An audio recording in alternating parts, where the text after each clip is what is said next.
Hello friends, good morning, नमस्कार। मैं नीलकेतु Kumar ideal classes में आप सभी का स्वागत करता हूं। आज हम लोग इतिहास का एक महत्वपूर्ण अध्याय लेकर आया हूं, जिस अध्याय का नाम है वैदिक सभ्यता। आज वैदिक सभ्यता के महत्वपूर्ण तथ्यों के बारे में हम लोग जानेंगे। तो चलिए शुरू करते हैं वैदिक सभ्यता से संबंधित महत्वपूर्ण तथ्य। तो सबसे पहले हम लोग वैदिक काल को अध्ययन की सुविधा के लिए दो भागों में विभक्त करते हैं। पहला जो है ऋग वैदिक काल है, दूसरा उत्तर वैदिक काल। ऋग वैदिक काल का टाइम ऑफ पीरियड जो है 1500 BC टू 1000 BC और उत्तर वैदिक काल का जो समय है वो है 1000 BC टू 600 BC। तो BC कहने का मतलब है बिफोर क्राइस्ट, ईसा के जन्म के पहले। तो भारत की प्राचीनतम सभ्यताओं में वैदिक सभ्यता है 1921 के पहले, अर्थात सिंधु घाटी सभ्यता के खोज होने के पहले हम लोग वैदिक सभ्यता को ही सबसे प्राचीन एवं पुरानी सभ्यता मानते थे। लेकिन 1921 में सिंधु घाटी सभ्यता की खोज हो जाने के बाद हमारी सबसे प्राचीनतम सभ्यता जो है सिंधु घाटी की सभ्यता हो गई। लेकिन वैदिक सभ्यता जो है ये आर्यों के द्वारा बनाई गई सभ्यता है। इसके मूल जो थे, इस सभ्यता के निर्माता जो है आर्य हैं। आर्य जो मध्य एशिया से आए थे, उन्हीं के द्वारा आर्यन सभ्यता का निर्माण किया गया है। वैदिक सभ्यता के निर्माता के रूप में हम आर्य को जानते हैं और इनके मूल निवास स्थल जो थे, आर्यों का मूल निवास स्थल जो था वह मध्य एशिया, एशिया माइनर के क्षेत्र से वो आए थे और 1500 BC से 1000 BC में यहाँ एक सभ्यता का निर्माण हुआ था और उस सभ्यता का नाम जो है वैदिक सभ्यता के नाम से हम लोग जानते हैं। आर्य का मूल भाषा जो था संस्कृत था। आर्यों की भाषा संस्कृत थी। संस्कृत भाषा का वो लोग उपयोग करते थे। वैदिक सभ्यता एक ग्रामीण सभ्यता है जो आर्यों की सभ्यता बनाई गई। अब हम देखते हैं कि 1000 BC से 1500 BC से 1000 BC के बीच में जो वैदिक काल है, इस काल के बारे में हम लोग जानते हैं। तो हम लोग चर्चा कर चुके हैं कि वैदिक सभ्यता एक ग्रामीण सभ्यता थी। इसके पहले जो हम लोग सिंधु घाटी सभ्यता पढ़े हैं, वह सभ्यता एक नगरीय सभ्यता थी, लेकिन वैदिक सभ्यता पूर्ण रूप से ग्रामीण सभ्यता थी। परिवार पितृसत्तात्मक हुआ करते थे। परिवार जो वहाँ था या समाज की संरचना जो थी वो पितृसत्तात्मक थी, पिता प्रधान हुआ करते थे। अब हम लोग आगे देखते हैं, ऋग वैदिक काल में 1500 बीसी से 1000 बीसी के बीच में सबसे पहले ऋग वेद की रचना हुई। ऋग वेद सबसे पुरानी वेदों में से एक है। वेदों की संख्या 4 है। ऋग्वेद, यजुर्वेद, सामवेद, अथर्ववेद। तो ये 4 वेद है, जिसमें सबसे पुरानी वेद ऋग्वेद है। उसके बाद दूसरे नंबर पर यजुर्वेद, उसके बाद सामवेद और अथर्ववेद है। तो ऋग्वेद में वहां पर वैदिक काल के सामाजिक व्यवस्था, स्त्रियों की स्थिति, प्रमुख व्यवसाय, प्रमुख पशु, इन सबों की चर्चा की गई है। इसमें 10 मंडल हैं और यजुर्वेद में यज्ञ के विधि विधान, यज्ञ के कर्मकांड की चर्चा की गई है। सामवेद जो है, इसमें गायन पद्धति में लिखा गया है, गीत संगीत की चर्चा की गई है। यहाँ तक कि 7 सुर जो हैं उनकी भी रचना, उनकी भी उत्पत्ति यहीं से हुई है। अथर्ववेद में जादू टोना, विवाह, भूत प्रेत एवं आयुर्वेदिक संबंधी औषधियां की चर्चा की गई है। तो इस प्रकार हम लोग देखते हैं कि वैदिक काल में 4 वेदों की रचना होती है और इन 4 वेदों के साथ साथ 6 वेदांग, वेदांग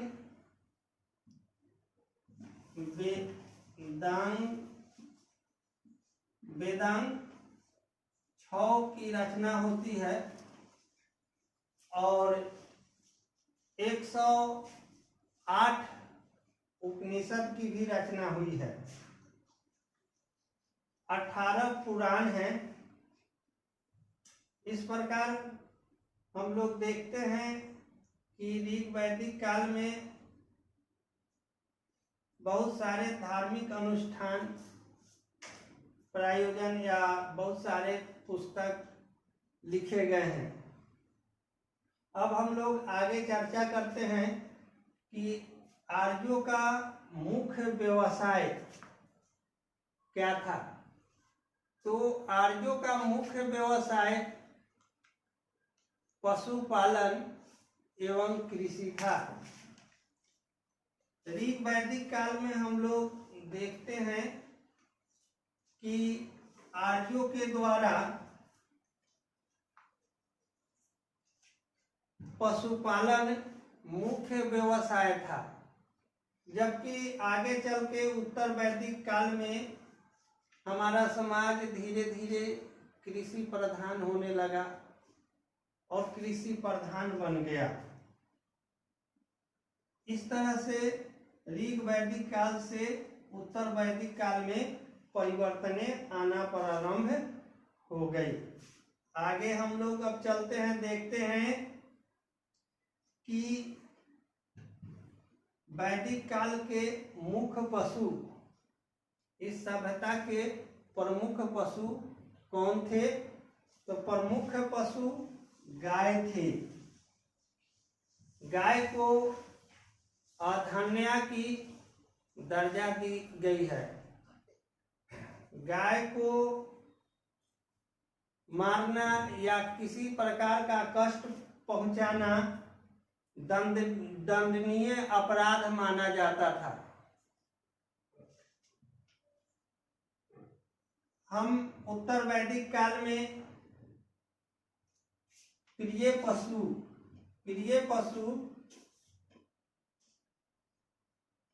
घोड़ा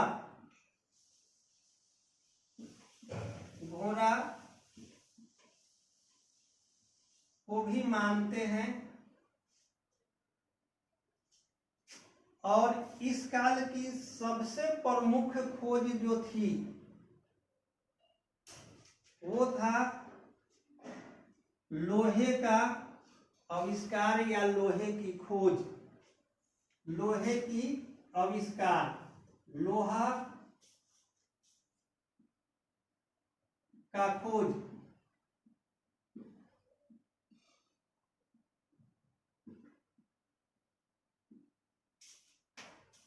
देखते हैं ऋग वैदिक काल में और उत्तर वैदिक काल में जो प्रमुख अंतर आई, जो समाज में बदलाव आया, उसका प्रमुख कारण था लोहे का खोज। अब हम आगे चलते हैं, देखते हैं कि वैदिक काल, ऋग वैदिक काल और उत्तर वैदिक काल, ऋग वैदिक काल और उत्तर वैदिक काल में प्रमुख क्या बदलाव हुए, कौन से अंतर आए, जिस कारण इसे दो भागों में बांटना पड़ा। तो सबसे पहला बदलाव, ऋग वैदिक काल में मुख्य व्यवसाय जो था पशुपालन था। तो वहां उत्तर वैदिक काल आते आते क्या हुआ कि ऋग वैदिक काल में जहाँ पे पशुपालन मुख्य व्यवसाय थे, वहीं मुख्य व्यवसाय धीरे धीरे हमारा समाज कृषि की ओर क्या हुआ, अग्रसर होने लगा। मुख्य व्यवसाय कृषि हो गया। दूसरा जो महत्वपूर्ण बदलाव है वो पहले का जो हमारा समाज था वह कर्म पर आधारित था। पहले का समाज कर्म पर आधारित था। आगे चल के धीरे धीरे उत्तर वैदिक काल आते आते यह जो वर्ण व्यवस्था थी, वहाँ का जो हमारा वर्ण विभाजन था, जो ऋग वैदिक काल में जन्म पर आधारित थे, वो धीरे धीरे आगे चलकर उत्तर वैदिक काल में जन्म पर आधारित हो गए। क्या हुआ? जन्म पर आधारित हो गए। तो यह एक बहुत बड़ी बदलाव थी। जन्म पर आधारित जो पहले हमारा समाज कर्म पर आधारित थे, वो क्या हुआ, वहां बदलाव हो रहा है, जन्म पर आधारित हो गए। सबसे एक प्रमुख बदलाव ऋग वैदिक काल में हमारा जो समाज था वह यज्ञ प्रधान था, कृषि पशुपालन प्रधान था। लेकिन धीरे धीरे उत्तर वैदिक काल में आकर कर्मकांड बढ़ने लगे, यज्ञ प्रधान समाज हो गया, यज्ञों में बलि दी जाने लगी। इस तरह से बहुत सारे बदलाव आए उत्तर वैदिक काल में। यहाँ व्यवसाय, प्रमुख व्यवसाय जो है क्या हो गया, कृषि हो गया। और कृषि के कारण ही समाज में क्रांतिकारी परिवर्तन आई। और जो आगे चल के हम लोग अगले टॉपिक में, अगले अध्याय में पढ़ेंगे, 6ठी शताब्दी में धार्मिक आंदोलन, इन्हीं का देन है। कर्मकांड होने के कारण ही समाज में आई जातीय संकीर्णता अगले 6ठी शताब्दी में धार्मिक आंदोलन को जन्म देती है। पहले क्या था, इस काल में वर्ण प्रत्यक्ष रूप से 4 भागों में विभाजित थे। प्रथम स्थान था ब्राह्मणों का, दूसरा था क्षत्रिय का, और तीसरा वैश्य जो वाणिज्य व्यापार करते थे, और चौथा शूद्र का स्थान था जो इन तीनों वर्णों की सेवा करते थे, वो शूद्र कहलाते थे। इस प्रकार से हम देखते हैं कि ऋग वैदिक काल और उत्तर वैदिक काल में बहुत सारी घटनाएं और बहुत सारी बदलाव आती है, जो एक नए समाज को जन्म देती है। एक नई घटना जो 6ठी शताब्दी में क्या होती है, धार्मिक आंदोलन होती है, और इसके फलस्वरूप जैन धर्म और बौद्ध धर्म और अन्य धर्मों का उदय होता है। इस तरह से आज का यह महत्वपूर्ण अध्याय खत्म होता है, और अगला नेक्स्ट वीडियो हम 6ठी शताब्दी में हुए धार्मिक आंदोलन और उसके बाद जो अन्य धर्मों का उदय होता है, जिसमें जैन धर्म, बौद्ध धर्म प्रसिद्धि हासिल करते हैं, इसके बारे में नए वीडियो अपलोड करूंगा। आशा करता हूं कि मेरे द्वारा दी गई जानकारी आप सभी को अच्छा लगा होगा। ये अच्छा लगा है तो मेरे चैनल को सब्सक्राइब, लाइक, शेयर निश्चित करें, ताकि आपका सहयोग मुझे मिल सके।